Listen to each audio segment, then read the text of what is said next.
আসসালামু আলাইকুম গাইস, আজ আবার অনেক দিন পর একটা রেসিপি নিয়ে আসলাম। আসলে রেসিপি তো বানানোই হয়, কিন্তু ভিডিও করাটা খুব অলসতা কাজ করে, যার জন্য হয়ে ওঠে না ভিডিও দেওয়া। তো আজকে ফ্রি আছি, ভাবলাম একটা সিম্পল রেসিপি দিয়েই দিই।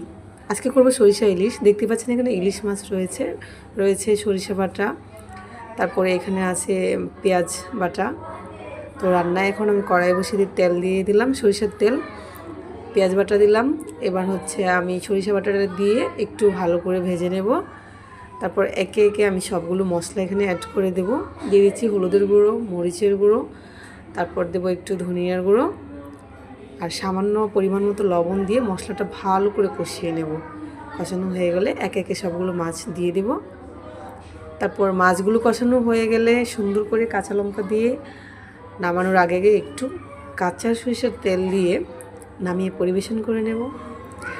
দেখতে যতটা সুন্দর হয়েছে, টেস্টটাও কিন্তু সত্যি অসাধারণ ছিল।